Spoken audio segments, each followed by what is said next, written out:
नमस्कार मेरे प्यारे भगवान जगन्नाथ के भक्तों, मैं आप सबका बहुत बहुत अभिनंदन करती हूँ। आज मैं आपको एक ऐसी कथा सुनाने जा रही हूँ जो सिर्फ एक कहानी नहीं है, बल्कि स्वयं भगवान की अद्भुत लीला है। यह कथा है परमानंद के धाम जगन्नाथपुरी के प्रभु की। तो चलिए आज मैं आपको ले चलती हूँ उस पावन भूमि पर जहाँ भगवान स्वयं भक्तों के साथ रथ पर चढ़कर चलते हैं। एक ऐसा रहस्य जो आज तक अनसुलझा है, एक ऐसा प्रेम जो हर बंधन से परे है। बहुत समय पहले की बात है, सतयुग में एक महान राजा हुए जिनका नाम था इंद्रद्युम्न। वे सूर्यवंशी राजा थे और भगवान विष्णु के अनन्य भक्त थे। उनके राज्य में सुख समृद्धि का सागर लहराता था, लेकिन राजा के मन में एक गहरी पीड़ा थी।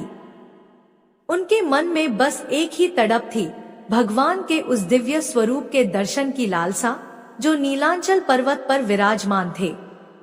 उन्होंने सुना था कि भगवान श्री कृष्ण ने अपनी लीला का संचार करने के लिए एक दिव्य दारू लकड़ी के रूप में वहां प्रकट होने का वचन दिया है।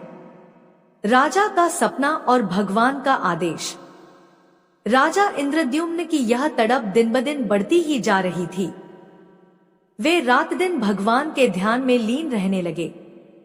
उनके आहार विहार पर विराम लग गया। एक रात जब वे गहरे ध्यान में थे, तब उन्हें एक अद्भुत सपना आया। उन्होंने देखा सामने एक अपार प्रकाश फैला हुआ है। उस प्रकाश के मध्य में चतुर्भुज रूप में भगवान विष्णु विराजमान थे। उनके मुख पर ऐसी मंद मंद मुस्कान थी जैसे हजारों चांदों की चांदनी एक साथ बरस रही हो। राजा की आंखें खुली की खुली रह गई। भगवान ने अपने मधुर वाणी में कहा, हे राजन इंद्रद्युम्न, मैं तुम्हारी भक्ति से अति प्रसन्न हूँ। तुम्हारी तपस्या का फल मैं तुम्हें देना चाहता हूँ। समुद्र के किनारे जाओ, वहां मेरा दिव्य रूप एक विशाल दारू लकड़ी के रूप में तैरता हुआ मिलेगा। उसे लेकर आओ। मैं उसी रूप में नीलांचल पर्वत पर विराजमान होना चाहता हूँ। राजा की आंख खुल गई। उनका रोम रोम पुलकित हो उठा। उन्होंने उसी क्षण प्रातःकाल होने का इंतजार किया और फिर अपने मंत्रियों और सेवकों के साथ समुद्र के किनारे की ओर प्रस्थान कर दिया। समुद्र तट पर दिव्य दारू। कई दिनों की खोज के बाद एक दिन राजा की नजर समुद्र की लहरों पर पड़ी। दूर क्षितिज पर लहरों के बीच एक विशाल सुगंधित लकड़ी तैर रही थी। वह लकड़ी साधारण नहीं थी, उसमें एक अलौकिक तेज था, एक दिव्य आभा थी। राजा ने उसे देखा तो उनके हाथ जुड़ गए। वही दिव्य दारू भगवान ने जिसका वर्णन किया था। राजा ने बड़े ही श्रद्धा भाव से उस दारू को समुद्र से बाहर निकलवाया। हजारों लोगों ने मिलकर उस दिव्य दारू को खींचा। पर अब समस्या यह थी कि इतनी विशाल लकड़ी से भगवान की मूर्ति का निर्माण कौन करेगा? ऐसा कौन सा शिल्पी है जो भगवान के दिव्य स्वरूप को इस लकड़ी में उकेर सके? राजा बहुत चिंतित हुए। उन्होंने राज्य के सभी कुशल कारीगरों को बुलवाया, लेकिन कोई भी इस दिव्य दारू को छूने का साहस नहीं जुटा पाया। तभी एक दिन राजा के दरबार में एक वृद्ध बढ़ी आया। उसके चेहरे पर एक अजीब सा तेज था, आंखों में गहराई और शांति थी। उसने राजा से कहा, हे राजन, मैं यह मूर्ति बना सकता हूँ, लेकिन मेरी एक शर्त है। राजा ने प्रसन्न होकर कहा, बोलो, तुम्हारी क्या शर्त है? बड़ी बोला, मुझे मूर्ति बनाने के लिए 21 दिन का समय चाहिए। इस दौरान मैं एक बंद कमरे में अकेले काम करूंगा। मेरे कमरे के अंदर कोई नहीं झांकेगा, न ही दरवाजा खोलेगा। यदि 21 दिन पूरे होने से पहले कोई दरवाजा खोल देगा तो मूर्ति अधूरी रह जाएगी। राजा राजी हो गए। उन्होंने सोचा, एक साधारण सी शर्त है, इसे तो आसानी से माना जा सकता है। 21 दिन का रहस्य और रानी की चिंता।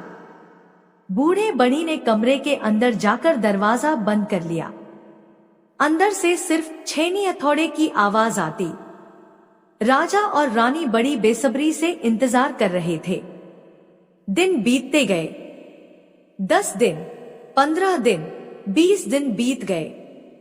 अब 21वां दिन था। बस कुछ ही घंटे शेष थे। लेकिन रानी गुंडचा के मन में एक अजीब सी बेचैनी थी। उनकी ममता और जिज्ञासा दोनों उन्हें व्याकुल किए दे रही थी।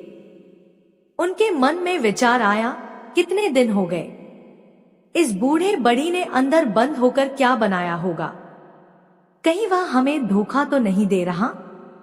कहीं भगवान की मूर्ति बनाने के बहाने वह कोई और ही काम तो नहीं कर रहा? उनकी यह जिज्ञासा असहनीय हो गई।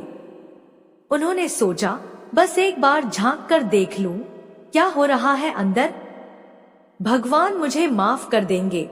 उन्होंने अपने आप को संभालने की बहुत कोशिश की, लेकिन प्रकृति का नारी मन, ममता और उत्सुकता से भरा मन उन्हें रोक न सका।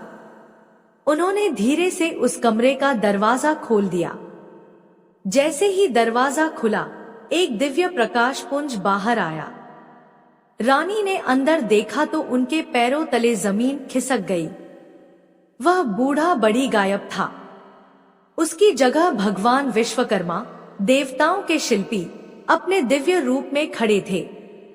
और सामने भगवान की मूर्तियां थी, लेकिन वे अधूरी थी। भगवान विश्वकर्मा ने करुणा भरे स्वर में कहा, देवी, तुमने समय से पहले दरवाजा खोल दिया। मैं भगवान के उस रूप का निर्माण कर रहा था जिसमें सारा ब्रह्मांड समाया हुआ है। अब ये मूर्तियां इसी रूप में रहेंगी, अधूरी, निराकार से साकार की ओर बढ़ती हुई। रानी के होश उड़ गए। उन्हें अपनी भूल का एहसास हुआ।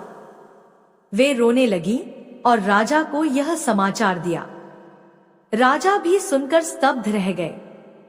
उन्हें लगा उनकी तपस्या, उनका सब कुछ व्यर्थ हो गया। लेकिन तभी आकाशवाणी हुई। भगवान का वही दिव्य स्वर गूंजा, हे राजन, रो मत। मैंने यह लीला स्वयं रची है। मेरा यह रूप, जो बिना हाथ पैर के भी है, सब कुछ देखता है, सब कुछ सुनता है और सब कुछ कर सकता है। मेरी ये बड़ी बड़ी आंखें संसार के सारे दुखों को देखने के लिए हैं। मेरा यह अधूरा रूप इस बात का प्रतीक है कि भक्तों के लिए मैं हर रूप में हूँ, चाहे वह पूरा हो या अधूरा। मैं जगन्नाथ नाम से जाना जाऊंगा, जो संसार का स्वामी हूँ। मेरे साथ मेरे बड़े भाई बलभद्र और बहन सुभद्रा विराजमान होंगे। जगन्नाथ मंदिर की स्थापना। राजा इंद्रद्युम्न की आंखों से आंसू बह रहे थे, लेकिन अब ये आंसू दुख के नहीं, बल्कि अपार प्रेम और कृतज्ञता के थे। उन्होंने उन अधूरी दिव्य मूर्तियों की स्थापना नीलांचल पर्वत पर कर दी। यह वही स्थान है जहां आज भव्य जगन्नाथ मंदिर स्थित है। उन्होंने एक अद्भुत मंदिर का निर्माण कराया, जहां ये तीनों देवता जगन्नाथ, बलभद्र और सुभद्रा विराजमान हुए। यह मंदिर न सिर्फ एक पूजा स्थल बना, बल्कि यह समता, प्रेम और भक्ति का अद्वितीय केंद्र बन गया। यहाँ आने वाला हर व्यक्ति, चाहे वह किसी भी जाति, धर्म या वर्ग का हो, भगवान के समान दर्शन करता है। यह कथा हमें सिखाती है कि भगवान की लीलाएं अपरंपार हैं। हम अपनी छोटी सी बुद्धि से उन्हें नहीं समझ सकते। रानी गुंडचा की जिज्ञासा ने हमें यह सीख दी कि भक्ति में धैर्य और समर्पण सबसे बड़े गुण हैं। रथ यात्रा का महत्व। तब से लेकर आज तक हर वर्ष आषाढ़ मास में भगवान जगन्नाथ अपने बड़े भाई बलभद्र और बहन सुभद्रा के साथ रथ पर सवार होकर अपनी मौसी के घर गुंडचा मंदिर जाते हैं। यह है विश्व प्रसिद्ध रथ यात्रा। यह यात्रा सिर्फ एक धार्मिक अनुष्ठान नहीं है, बल्कि यह जीवन की यात्रा का प्रतीक है। भगवान अपने भक्तों के बीच आते हैं, उनके साथ चलते हैं। रथ पर सवार भगवान का यह रूप देखते ही बनता है। लाखों करोड़ों लोग जय जगन्नाथ के नारे लगाते हुए रथ को खींचते हैं। ऐसा माना जाता है कि जो भी भक्त इस रथ को खींचता है या इसके दर्शन करता है, उसके सभी कष्ट दूर हो जाते हैं और वह भवसागर से पार हो जाता है। यह वही दिव्य दृश्य है जहां भगवान ने स्वयं कहा था, मैं तब तक नहीं रुकूंगा जब तक अपने हर भक्त से मिल न लूं।